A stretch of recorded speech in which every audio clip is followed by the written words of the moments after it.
টকা নহয় বাঁহটো কাটিবলৈ মই ভাবিছোঁ মানে যে দোকানখন দিয়া হোৱা নাই ন আগফালৰ দোকানখন দেখিছোঁ নাই কি হৈ আছে আৰু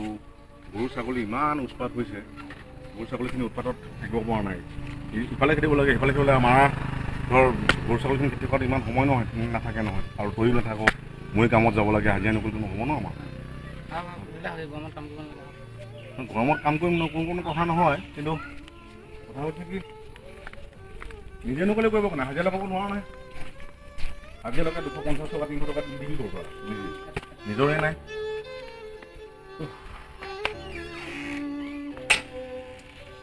পানী এগিলাছ চান বুজিছ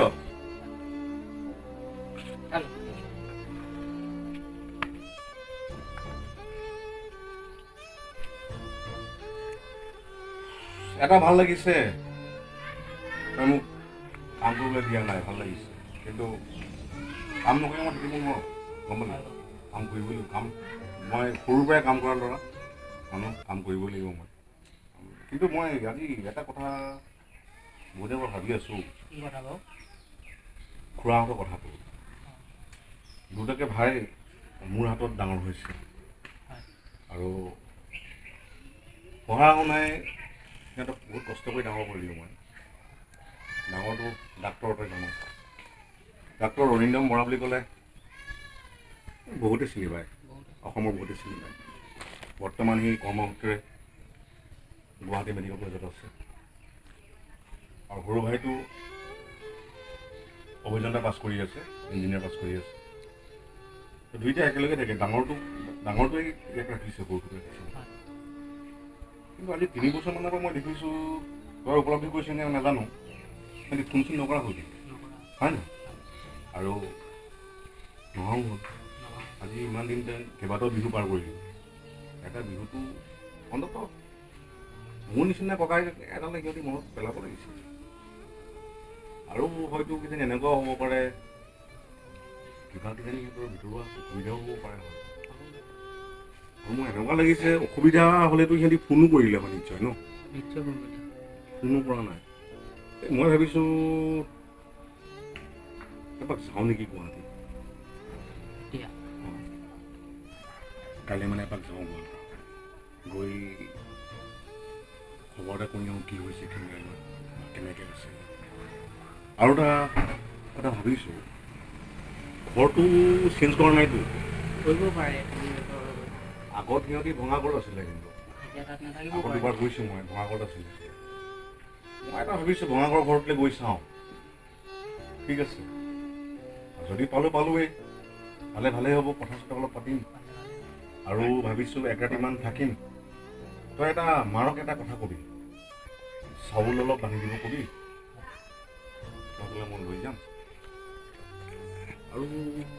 যাবলৈ গুৱাহাটী পিন্ধি যাব কোনো চোলা নাই অ' এটা চাৰ্ট তই বজাৰত আনি দিবি হ'ব আনি দিম মানে চাৰ্টটো তোৰ পইচাটো মই আনি দিব লাগিব কিয় জান যদি চাৰ্টটো আনিবলৈ মই পইচা দিওঁ মোৰ আকৌ গুৱাহাটী যাবলৈ ভাড়া নাথাকিব টকা 500 মানে হাতত আছে আৰু পালোৱে নাপালেতো আকৌ ঘূৰি আহিব লাগিব মই 500 টকাত মই গুৱাহাটী যাব লাগিব মই আহি আকৌ ঘৰ পাব লাগিব গতিকে তই পাৰ যদি এটা মোক চাৰ্ট আনি দিয়ে এতিয়াই যাবি তই চাৰ্ট এটা আনি দিবি ঠিক আছে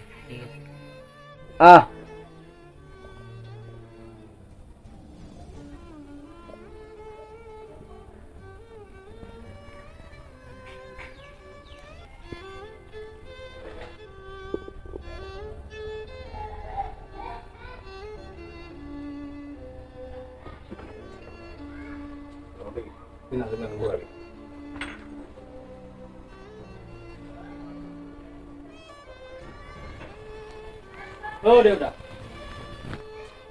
দেউতা আহিলি এই চাৰ্টটা আনিলোঁ মোৰ বৰ ভাল লাগিলে 120 টকা ল'লে 20 টকা 120 টকা ল'লে 120 টকা ইমান কেনে মোলে আনিলে মোৰ ভাল লাগিলে চাৰ্টটো আকৌ আপুনি গুৱাহাটী যাব ন ষ্টেণ্ডাৰ্ড জেগা তাতে 120 টকা চাৰ্ট আনিব মোক নালাগে নহয় আপুনি গুৱাহাটী যাব ন 50 টকা 60 টকা এটা চাৰ্ট হ'লে মোৰ হৈ যাব ন গুৱাহাটী যাব ন আপুনি এতিয়া আমি আমাৰ নিচিনা মানুহৰ কাৰণে 50 টকা 60 টকাই ঢেৰ ইমান বেয়া দিন চলিছে টকা পইচা ঘৰত নাইকিয়া হৈছে জানিছোৱে চব কথাটো চাৰ্টটো ভাল লাগিছে পিছে মোক ভাল লাগিছে মোৰ ভাল লাগিছে হয় জানো কিন্তু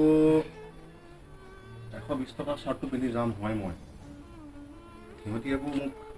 বেয়া চেয়া নাপায়তো নাপায় চাগে হ'ব দে চোলানো কি পৰিচয় আছে সিহঁতৰ লগত মোৰ ককাই ভাই সম্বন্ধ মোৰ সিহঁতৰ আৰু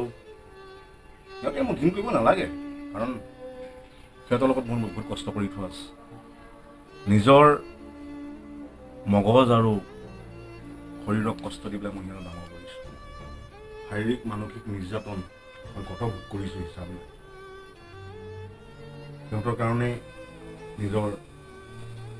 এটা অশিক্ষিত জীৱন আজিও পালন কৰিছোঁ চবেইতো মই অশিক্ষিত বুলিয়ে জানো কিন্তু ভাবিলোঁ কি নিজক শেষ কৰি হ'লেও ভাবিলে সিহঁত দুটাক মই মানুহ বনাওঁ আৰু মানুহ হ'লে এটা পৰিয়ালৰ পৰিচয় আহিব সেইবুলি নিজৰ যিটো মোৰ মনৰ আশা আছিল সিহঁতি মোৰ বুলিয়ে নহয় আচলতে দেউতাৰ যিখিনি আশা আছিল সিহঁতি পূৰা কৰিলে সেইকাৰণে মোক খুব সুখী আৰু সিহঁতি নহাটো মানে মোৰ সহ্য নহয় এই ঘৰটো বিশেষকৈ এই ঘৰটোত দেউতা আৰু মোৰ বা সিহঁতৰ বহুত কষ্ট আছে এই ঘৰটোত বহুত আমাৰ ইতিহাস আছে গতিকে এই ঘৰটো সিহঁতি পাহৰিলে নহ'ব সিহঁতক যিকোনো প্ৰকাৰে মই আনিব লাগিব মই মাতি থৈ আহিম সিহঁতক সিহঁতি আহিব লাগিব সেইকাৰণে মই যাওঁ তই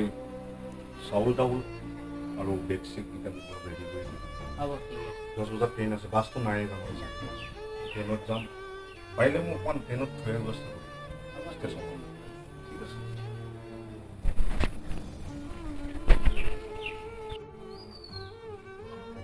গামোচাখন লগাই যাওঁ নাযাওঁ নাই গামোচাখন মই লগাই যাব লাগিব কাৰণ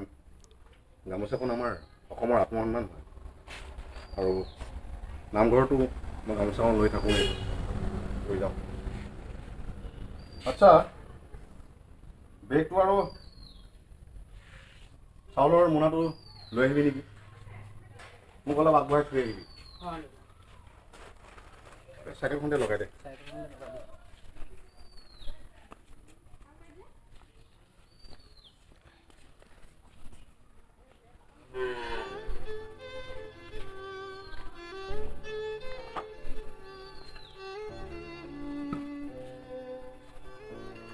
এইকেইদিন ঘূৰি ফুৰি নাথাকিবি হা ভালকৈ নহ'লে ঘৰত থাকিবি ভালকৈ মিলাই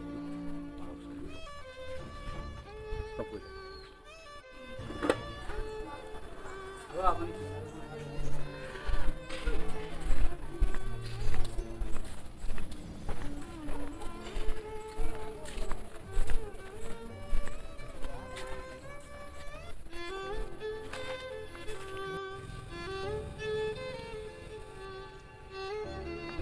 দাদা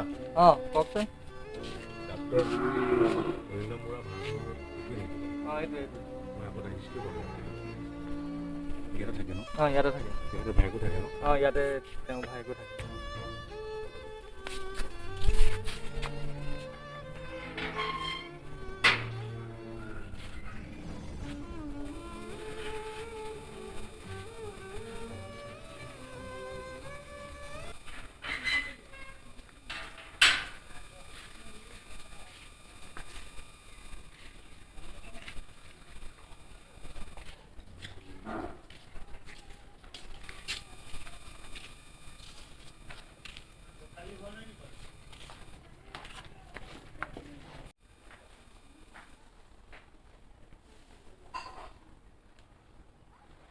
অ ভাইটি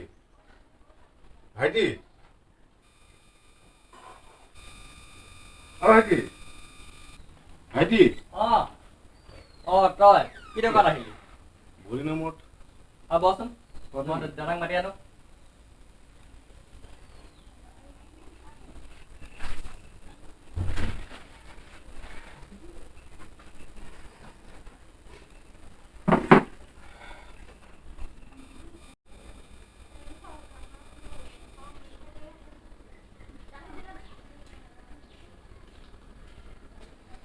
দাদা তই কি দোকান আহিলি বা আজি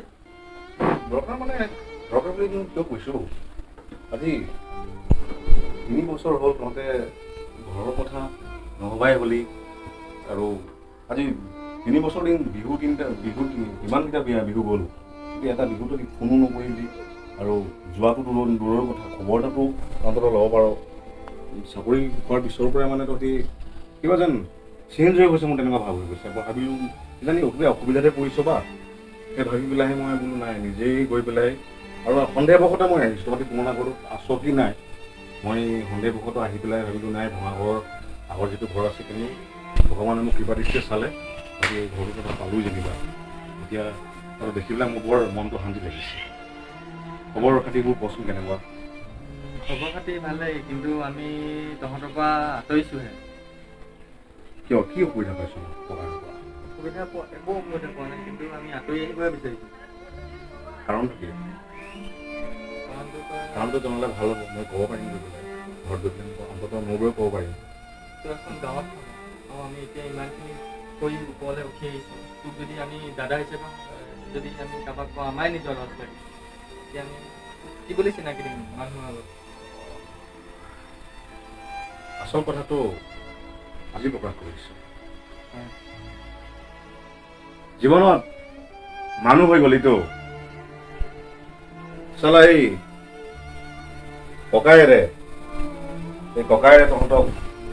এই হাতৰ দাগ আজি কটাৰ দাগ আজিও যোৱা নাই হাতৰ পৰা চাই। তহঁতৰ কাৰণে কষ্ট কৰি দিনে ৰাতিয়ে এটা মানুহ কৰিলোঁ, নিজৰ মন মগজু শুকুৱাই নিজৰ শৰীৰ শুকুৱাই তহঁতক মই ডাঙৰ মানুহ কৰালোঁ। তই ডাক্তৰ অৰিন্দম বৰা আজি অসম বিখ্যাত ভায়েৰে ইঞ্জিনিয়াৰ। কাৰ কাৰণে হৈছিলে? একমাত্ৰ দেউতাৰ মাৰ আশীৰ্বাদ আৰু মোৰ কষ্ট এইকাৰণেই কৰিছিলোঁ। দেউতাই দায়িত্ব দিছিল, দেউতাৰ মৃত্যুৰ আগেয়ে মোক মাতি পেলাই কৈছিল যে আজিৰ পৰা দেউতাৰ দায়িত্বখিনি তহঁতৰ মই পালন কৰিব লাগিব বুলি কৈছিল। আৰু সেই দায়িত্বটো মই নিজৰ দায়িত্ব হিচাপে নিজৰ ঘৰখনক নাচাই নিজক নাচাই মই তহঁতক দিলোঁ মোৰ জীৱনৰ বহুমূলীয়া শিক্ষাখিনি। নিজক অশিক্ষিত কৰিলোঁ আৰু নিজকে দুখীয়া কৰিলোঁ। আজিও মই হাজিৰা নকৰিলে মোৰ ঘৰত খাবলৈ নাই। তথাপিতো তই আজি বৰ ডাঙৰ এষাৰ কথা ক'লি, ধনী দুখীয়াৰ তই বিচাৰ কৰিব পৰা বুলি। আজি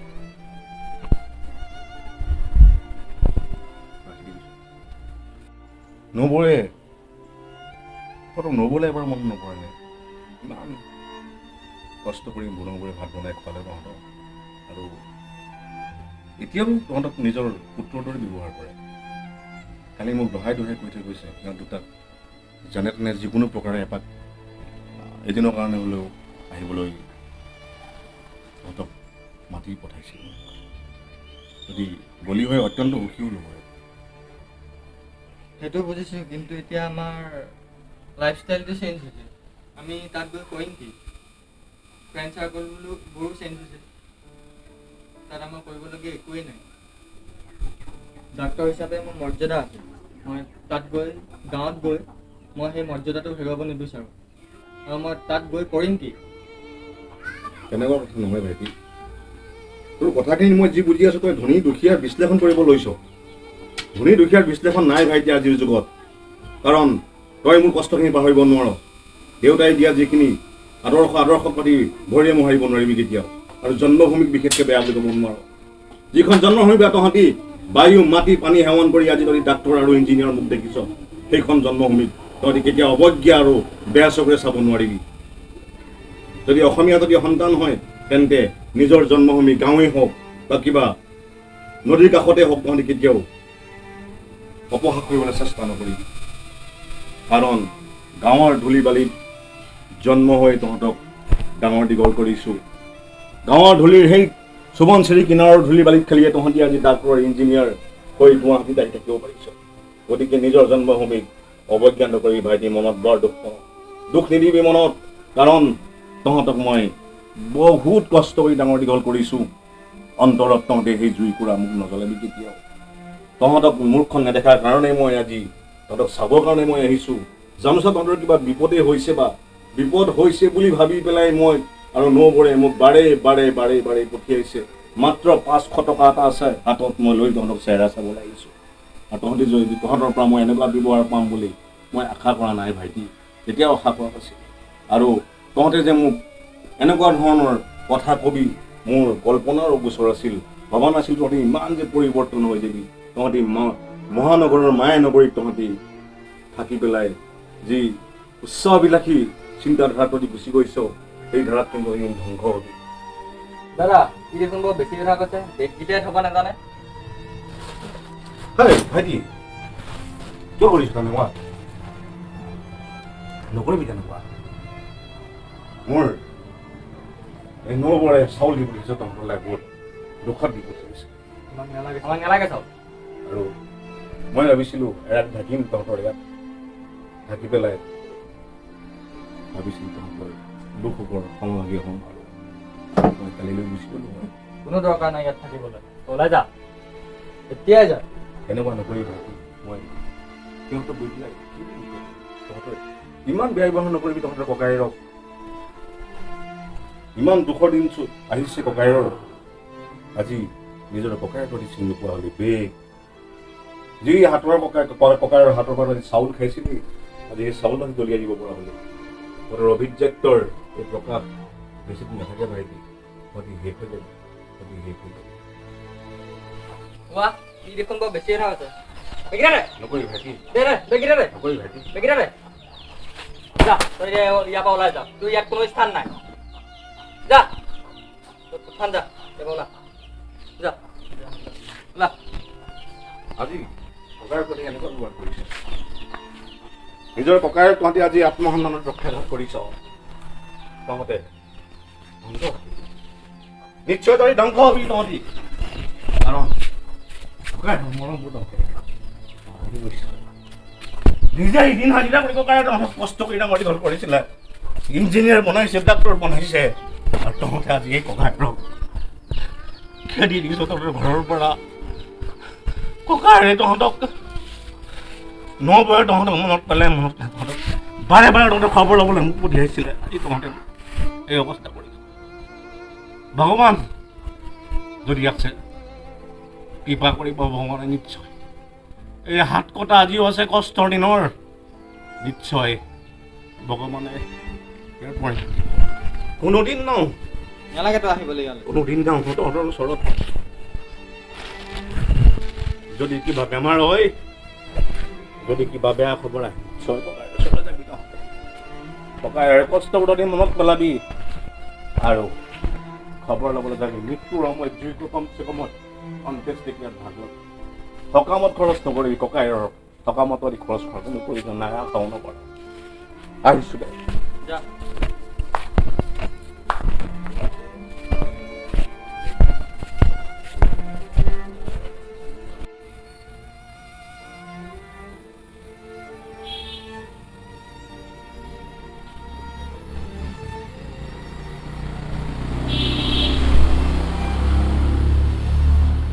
আপুনি ইমান হঠাৎ আহিলে যে গুচি আহিলোঁ কি কৰিবি নিজৰ থাকিব পাৰিলে হয় ভাই দুটা গৈতো স্থান নাপালোঁ মই চাউলখিনি থৈ দিম কি কৰিলে চাউলো নহ'লে আৰু ভাবিছিলোঁ এক ৰাতি থাকিম সিহঁতৰ ঘৰত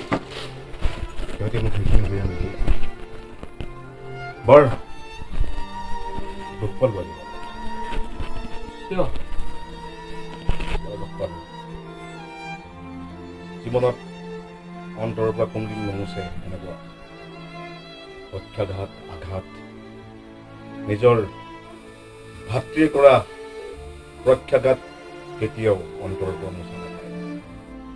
বিশেষ কৰি সিহঁত দুটাৰ কথাখিনিয়ে মোক আজি বৰ অন্তৰ খুচিলে তথাপিতো মই সিহঁতক ভাই দৃষ্টিৰে চাইছোঁ কেতিয়াও পাহৰিব নোৱাৰোঁ মই সিহঁতক বুজিলোঁ কাৰণ সিহঁতৰ লগত মোৰ অন্তৰ আত্মা মোৰ কৰ্মজীৱন জড়িত হৈ আছিলে